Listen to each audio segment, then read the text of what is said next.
ពីរបបប៉ុលពតត្រូវរំលំរំលាយទៅលោកក៏បានចូលរួមធ្វើការងារនៅក្រសួងវប្បធម៌និងបន្តនិពន្ធរឿងផ្សេងៗនិងបទភ្លេងចម្រៀង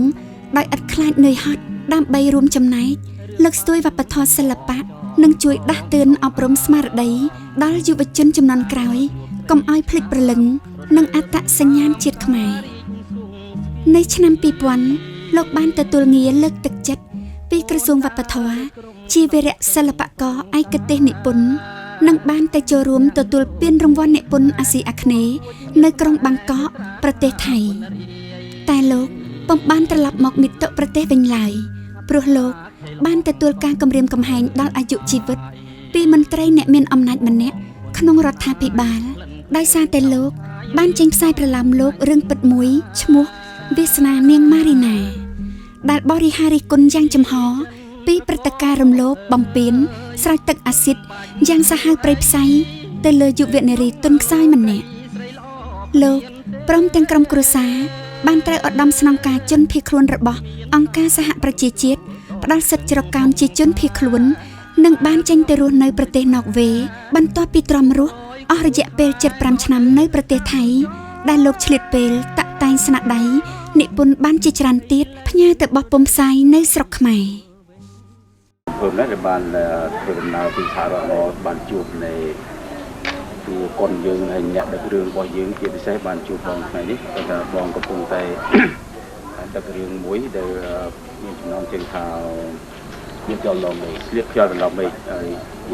រឿងនេះធ្លាប់បីពីដើមមកហើយហើយបងបានយកមករៀបរៀងសាច់ថ្មីឡើងហើយជាពិសេសសូម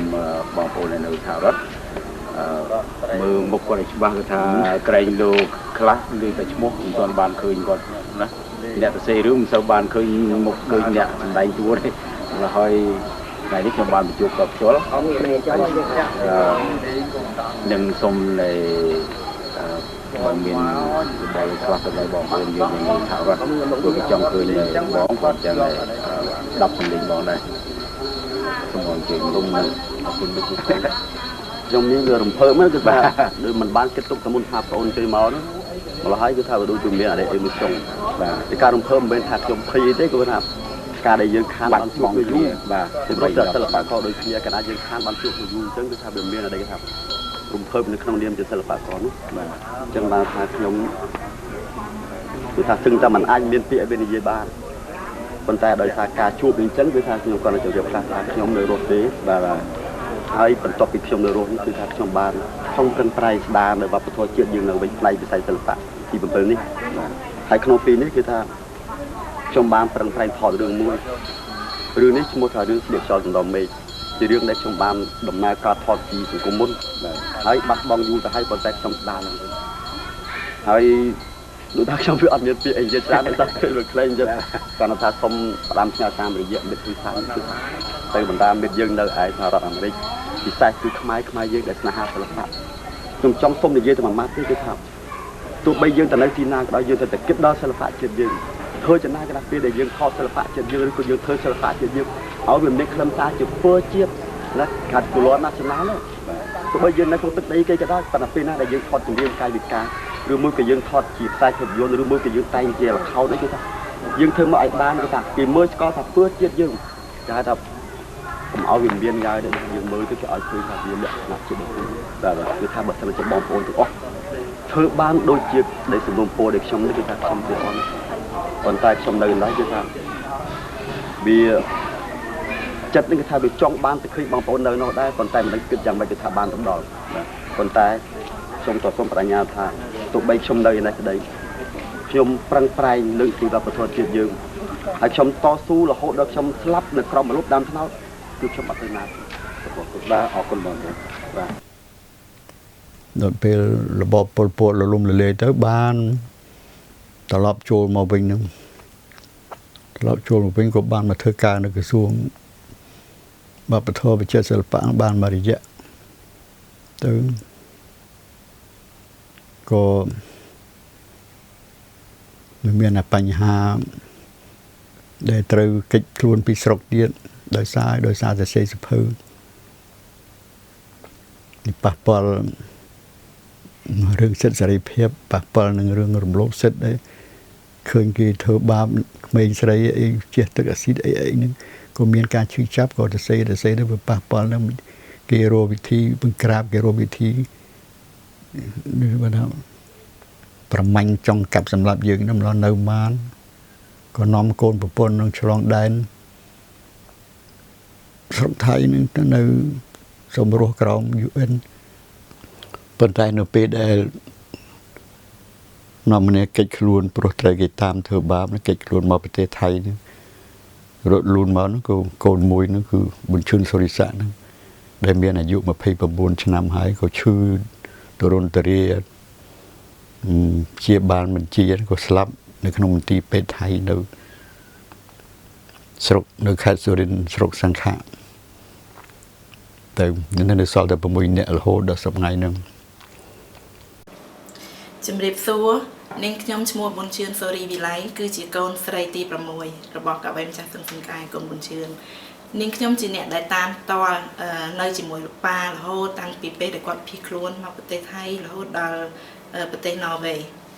តាំងពីប៉ាគាត់មករស់នៅប្រទេសថៃគឺគាត់មានជំងឺប្រចាំកាយច្រើនមុខចាស់មានតាំងពីដុំសាច់នៅស្មា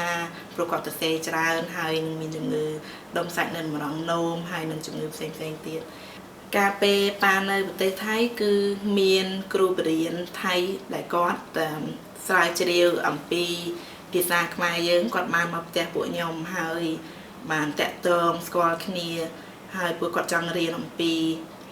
ទំនៀមទម្លាប់ខ្មែរយើងហើយពួកជនជាតិថៃក៏គេគោរពចាទទួលស្គាល់អ្នកនិពន្ធរបស់យើងហើយខ្ញុំក៏ជាអ្នកដែលជួយបកប្រែភាសាថៃប្រឡោមលោកទាំងរបស់ប៉ាហើយនិងរបស់អ្នកនិពន្ធផ្សេងទៀតហើយគាត់ស្ងាយសរសើរនៅការសរសេរតែនិពន្ធរបស់ខ្មែរយើងជាពិសេសនៅពេលដែលគាត់ឃើញប៉ាទទួលបានពីរង្វាន់ក្របខ័ណ្ឌអាស៊ានអញ្ចឹងគឺគាត់គោរពស្រឡាញ់ពួកខ្ញុំមែនតើចាហើយតែងតែនាំពួកខ្ញុំទៅស្គាល់កន្លែងប្រវត្តិសាស្ត្រថៃនាំទៅកន្លែងផ្សេងចាហើយនឹងមានការទំនាក់ទំនងល្អនឹងគ្នាទៅវិញទៅមកចាហើយក៏មានព្រះសង្ឃខ្មែរចូលនិមន្តមកសួរសុខទុក្ខប៉ានៅផ្ទះរបស់ពួកយើងគឺមានព្រះសង្ឃនិមន្តមកមិនដាច់ទេគឺគាត់មកសួរសុខទុក្ខឲ្យយកជារបស់របរមកជូនដល់លោកប៉ារបស់នាងខ្ញុំហើយព្រះសង្ឃបានសួរសុខទុក្ខនិងចង់រៀនសូត្រសួរអំពីការតែងនិពន្ធរបស់ប៉ាចាចឹងទេជីវិតបានមករស់នៅក្នុងទឹកដីណ័រវេហ្នឹងមកនោះគឺរដ្ឋាភិបាលម្ចាស់ផ្ទះប្រទេសណ័រវេនេះក៏គេយកចិត្តទុកដាក់ជួយដល់មធ្យោបាយរស់នៅនោះគ្រប់សពទាំងអស់ឲ្យកូនចៅបានរៀនសូត្របានមានប្រាក់មានអីទាំងធ្វើការអីទាំងអស់រហូតប៉ុន្តែយើងវាស្ដាយខ្ញុំស្ដាយត្រង់ថានៅប្រទេសណ័រវេនេះខ្មែរយើងមានតិចវាមានមិនដូចនៅកន្លែងផ្សេងមានដល់500នាក់ផងបើគិតទាំងតូចទាំងធំចាស់ក្មេងមិនម្ល៉េះខ្ញុំមានកំណត់តែចង់បដោះបដាលចង់ធ្វើមិនរួមគ្នាអរបដាលពួកយុវជនយុវវ័យនឹងឲ្យចេះទៅសេឬក៏ចេះតាក់តែងអីហ្នឹងគឺទៅជារបៀបអសរសាស្ត្រអសរសិល្ប៍ហ្នឹងក៏ទៅរួចព្រោះគ្នាវាចេះភាសាជាតិក៏តិចហើយវល់ធ្វើការមិនសូវមានពេលទំនេរជួបគ្នាតែពេលណាដែលសម្រាប់ថ្ងៃអាទិត្យថ្ងៃសៅរ៍អីតែក្រៅពីពេលបុណ្យទានបុណ្យអីនឹងសំខាន់គឺមិនងាយបានជួបគ្នាទេដល់អញ្ចឹងទេគឺការមិនអាចធ្វើអ្វីបានសោកស្ដាយក្រៅពីជួនកាលក៏មានដែរគឺតែមានបង្កើតឲ្យមានជាមហោស្រពឲ្យមានជាត្រីសមោសចម្រៀងប្រឡងអីតាមការ៉ាអូខេអីចឹងកាន់ចការកសាននេះvẫn cònនៅមានន័យត្រង់ថាធ្វើម៉េចដាស់តឿនកូនខ្មែរយើងនៅឯនេះសម្បត្តិនោះឲ្យចេះស្រឡាញ់បទចម្រៀងខ្មែរឲ្យចេះស្រឡាញ់វប្បធម៌ខ្មែរឲ្យចេះចូលចិត្តនិយាយពាក្យភាសាខ្មែរអីចឹងទៅក៏ទម្លាប់អញ្ចឹងទៅក៏វាមានជាប្រយោជន៍មួយយ៉ាងដែរ ហើយក្រៅពីនោះលោកខ្ញុំផ្ទាល់ក៏ខំសរសេរមិនដែលខាតនេះគឺអតីតទំនេរគឺតែងតែសរសេរព្រោះអីរត្រែតហើយគេឲ្យនិវត្តន៍ហើយជួននិវត្តន៍ហើយគេដឹកពេលទំនេរគឺសរសេរជារឿងប្រឡំលោកជារឿងស្អីដែលមានការដាស់តឿនដល់ស្មារតីរបស់កូនខ្មែរយើងឲ្យស្រឡាញ់ជាតិឲ្យស្រឡាញ់វប្បធម៌ទីចឹងមករហូតមកផ្ញើទៅបោះនៅស្រុកខ្មែរចម្រៀងក៏អញ្ចឹងដែរមានគេត្រូវការក៏សរសេរផ្ញើទៅប៉ុន្តែវាពិបាកត្រង់ថារឿងវាសរសេរនោះបោះចេញយកគ្នាមុនដំបូងជាបោះបានដល់ក្រោយមកទៅពិបាកដល់ពេលមានអ៊ីនធឺណិតមានអីប្រងព្រាតទៅរឿងខ្លះចេញភ្លាមឡើងគឺចេញថ្ងៃស្អែកឡើងមានពេញទាំងអស់គេថតគេយកទៅដាក់ចម្លងដល់អញ្ចឹងគ្នាដែលគ្នាបោះសិភៅបោះអីនេះគ្នាពិបាកវាមិនដឹងគេធ្វើម៉េចចឹងទេបានថាខ្ញុំចិត្តតស៊ូខ្ញុំមកដូចជាខំប្រឹងសរសេរមិនឲ្យពេលទំនេរទេដូចជាតាក់តែងគំនិតកតិជីវិតដែលសាការដែលបានចងក្រងគំនិតយូរខែយូរឆ្នាំសំបាននៅគំនិតប្លែកចង់ដាស់តឿនចង់ឲ្យកូនខ្មែរយើងយល់ចេះចោចហ្នឹងគឺថាបានជាខំសរសេរបានច្រើនដែរគឺបានដល់ជិត 1000 ហ្នឹងប៉ុន្តែឥឡូវនេះគឺมันអាចទៅរួចទេវាទ្រុឌទ្រោមដោយសារមានជំងឺចូលមកទន្ទ្រានហើយបញ្ហាជំងឺនេះទៀតក៏គួរឲ្យដែលព្រោះវាមិនចាប់ដើមភ្លាមនេះគឺថាវាតាំងពីយូរហើយជំងឺអានេះស្ទះតម្រងនោមនោះតាំងពីគេហៅប្រូស្ប៉ាតនោះតាំងពីសម័យនៅរដ្ឋកម្ពុជានឹងខ្ញុំបានទៅព្យាបាលនៅប្រទេសអាល្លឺម៉ង់ព្យាបាលផ្សេងទេព្យាបាលរោគផ្សេងទេបានទៅពេលនោះស្រាប់ទៅមិនក៏ស្រាប់ទៅជាស្ទះតម្រងនោមមួយផ្លេតគេក៏ដាក់បន្តោងដាក់អីមករួចទៅហើយដល់ពេលมันភះខ្លួនមកនៅស្រុកថៃហ្នឹងស្រាប់ស្ទះតម្រងនោមទៀតវាព្យាបាលដល់សុងដល់ឲ្យ 2-3 ដងអញ្ចឹងទៅបានបាត់រហូតនឹងដែររហូតដល់មក2006ឆ្នាំ2006ដែលមកនៅប្រទេសណូវេហើយហ្នឹងក៏ចាប់ផ្ដើមមានជំងឺនឹងទៀតប៉ុន្តែពេលនោះគេធ្វើការវះកាត់ធ្វើការអីស្រួលបួលអញ្ចឹងទៅក៏ជារហូតមកដល់2013ស្រាប់តែមានជំងឺស្ទះតម្រងនោមមួយទៀតដែរជាបន្តអញ្ចឹងប៉ុន្តែគេម្ដងនេះគេដាក់បន្តោងនៅក្នុងផ្ទះជាប់ជិត4ខែនេះពិសោធន៍មើលរហូតដល់ពេលជាខាងតម្រងនោមគឺទៅជាស្រឡះហ្មងគេពិនិត្យមើលទៅជាស្រឡះស្រួលបួលព្រោះអីវានេះប៉ុន្តែដល់ពេលជាខាងតម្រងនោមគេពីស្រាប់តែឃើញមានមេរោគអីចម្លែកមួយទៀតពេលដែលគេធ្វើការត្រួតពិនិត្យចុងក្រោយគឺមេរោគមហារីក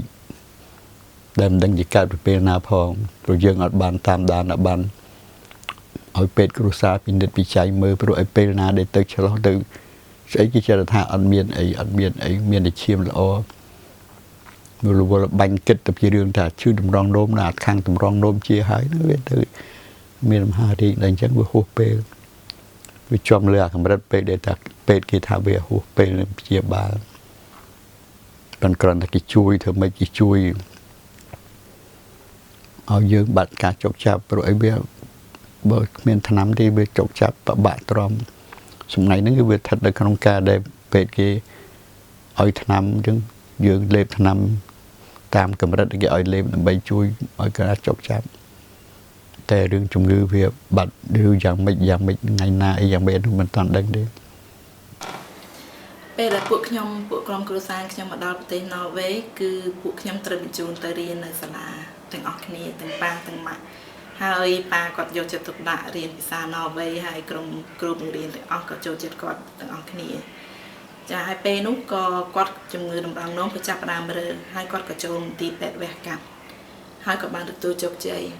ហើយពេលហ្នឹងគាត់ទាំងក្រុមគ្រួសារទាំងអស់ក៏អត់មានអ្នកណាដឹងថាជំងឺនឹងអាចត្រឡប់មកវិញដែរព្រោះយើងគិតថាពេលហ្នឹងយើងជារហូតមកដល់ឆ្នាំ2015ជំងឺនឹងក៏បានត្រឡប់មកវិញហើយក៏ក្លាយទៅជាដុំមហារីក ពេលនោះគឺគ្រូពេទ្យគេហៅខ្ញុំឲ្យនឹងប៉ាចូលទៅក្នុងបន្ទប់ហើយគេប្រាប់គាត់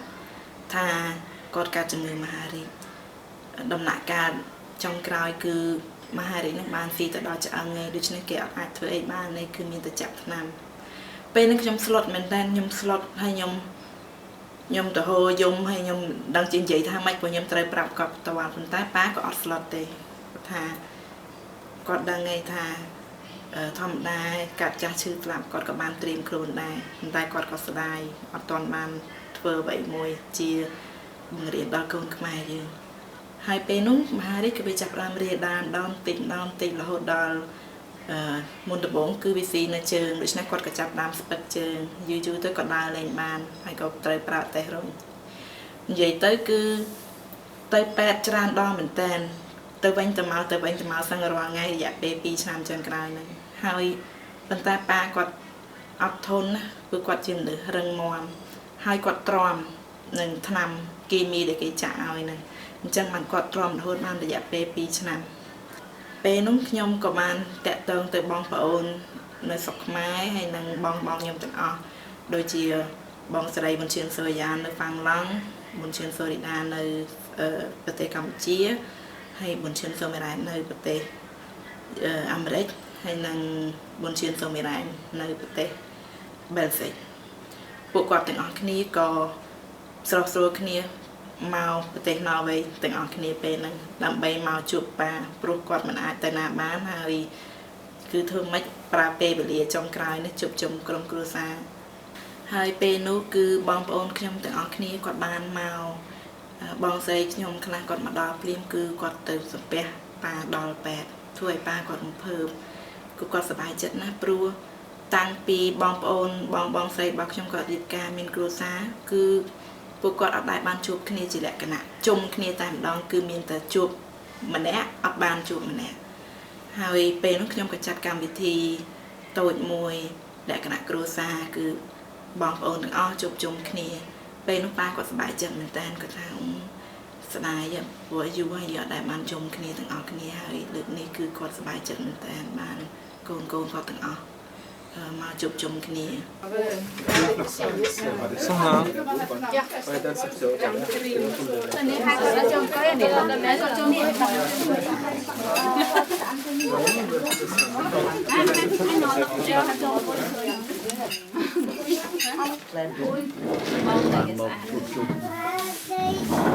con đừng mau bị sập này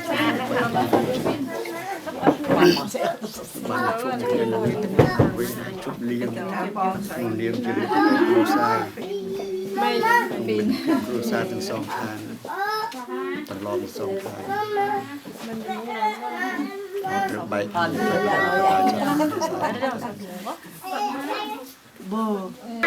ngày nay chungគ្នាទាំងអស់បងប្អូនមកពីអាមេរិកមកពីហ្វាំងឡង់មកពីស្រុកខ្មែរខ្ញុំមកពីបែលហ្សិកជុំគ្នាមកមើលប៉ាកូនចៅធ្វើម្ហូបទៅអីខាងគ្រួសារខាងបងស្រីគ្រួសារខាងប្តីហើយនឹងបងអូនប្រុសគ្រួសារខាងពុនមកជុំគ្នានឹងធ្វើអ្នកតិចមកជុំគ្នាហើយស្បាយចិត្តបាទជុំគ្នាទាំងអស់អូន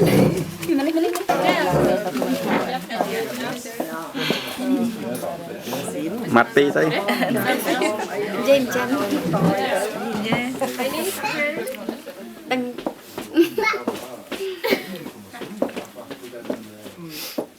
អមែនទេណាយើងចាញ់បន្ទាប់ពីបងប្អូនបានត្រឡប់ទៅប្រទេសផ្សេងគ្នាជំងឺប៉ាក៏ចាប់ផ្ដើម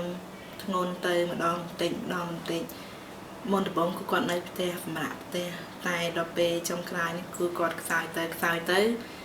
គេក៏យកគាត់ទៅដាក់នៅកន្លែងមនុស្សចាស់ហើយនៅក្នុងបន្ទប់ហ្នឹងគឺជាកន្លែងចុងក្រោយរបស់គាត់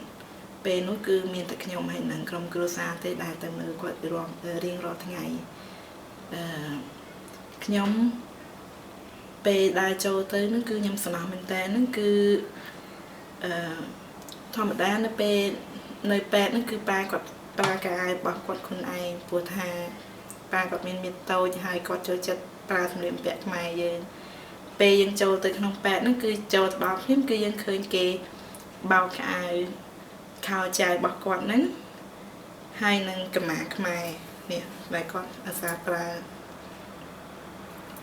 គឺពេលហ្នឹងគឺខ្ញុំសំណោះមែនតើព្រោះថាខ្ញុំនឹកឃើញថាអ្នកនិពន្ធខ្មែរយើងដល់ល្បីល្បាញបែរជាត្រូវឈឺនៅស្រុកគេតែម្នាក់ឯងមានតែក្រុមគ្រួសារនៅក្បែរខ្លួនចាហើយ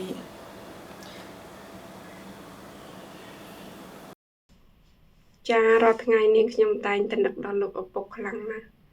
ពេលខ្លះនាងខ្ញុំ